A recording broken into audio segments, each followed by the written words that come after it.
Welcome everyone. Today we are going to talk about object-oriented programming, also known as OOP. Now, one of the most important skills that you can have to become a better programmer is learning about the art of thinking about your code. And OOP is used just for that.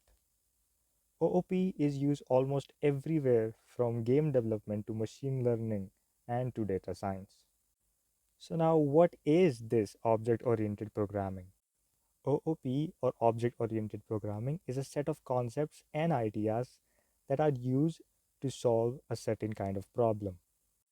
The idea behind OOP is that we want to represent real life entities together with their attributes and characteristics in our program.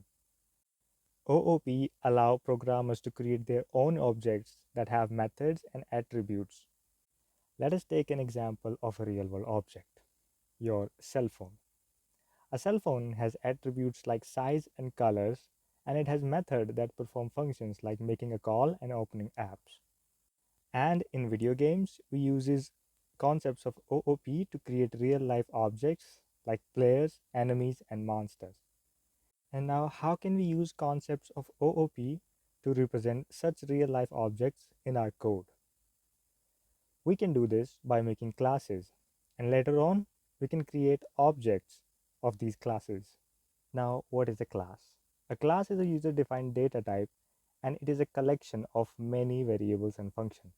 And we can create a class about anything we want. For example, we can create a person class. And this person class may have attributes like age, height, and weight. And it can perform functions like eat, walk, sleep, etc. And in OOP, we have given these variables and functions a fancy name. We call variable as data members and function as member function.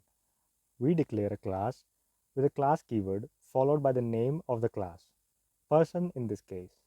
Inside the class, there are variables like age and functions like walk. Here, this age variable is known as data member, and this method is known as member function.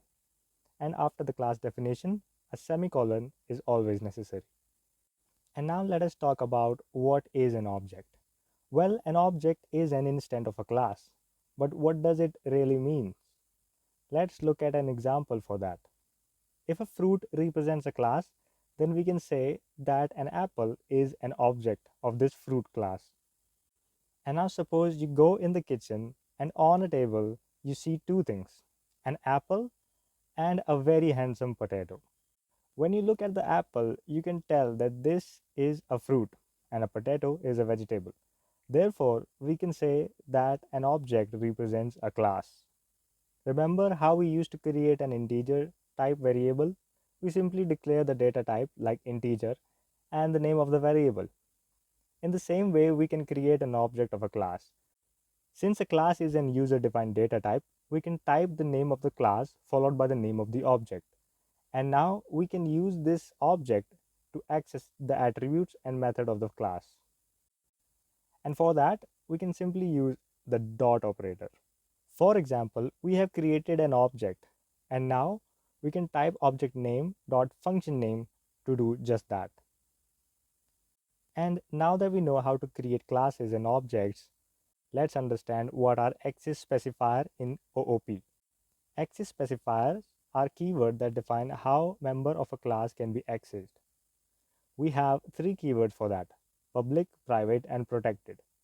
Public keyword means that we can access these methods outside the class. Private means we cannot access these methods outside the class, and protected means that they can only be accessed in inherited class, which is a concept of inheritance, and we will learn more about inheritance in the future videos. And every member of a class is private by default until we set it as public, which we can do with the public keyword. We usually set attributes as private and method as public. And now we know at least enough about the object-oriented programming that now we can create our first OOP program. Here I'm back in the code and we have a very basic C++ program. Let's create a class and name it fruit.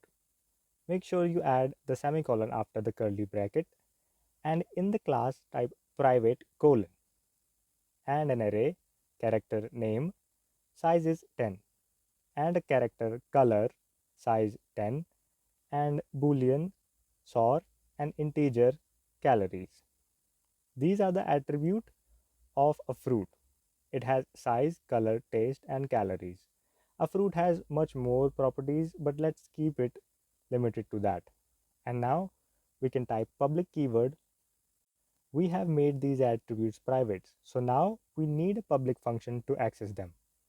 And we are going to create two functions, void getData and void display. GetData will take input from the user and display will display the data. And now in getData, all we need are a bunch of print statements followed by input statements. Print statements like what is the name of the fruit, what is its color, and so on. Feel free to type it as you like. And for input statement, we can type cin and the name of the attribute. And now in the display function, all we basically need are the print statements so that we can display the data. Feel free to copy and paste it as you like. We are doing this so that our code looks just a little bit better. And now in the main function, we will create an object. We type class name and object name, which is fruit. And now let's call these two functions, fruit.getData and fruit.display.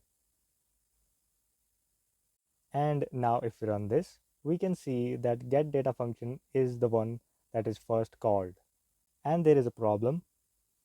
Make sure you type everything correctly and run again. Let's do it for orange this time.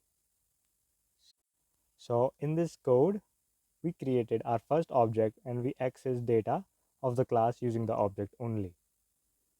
And thank you so much for watching, and I hope that you have an amazing day.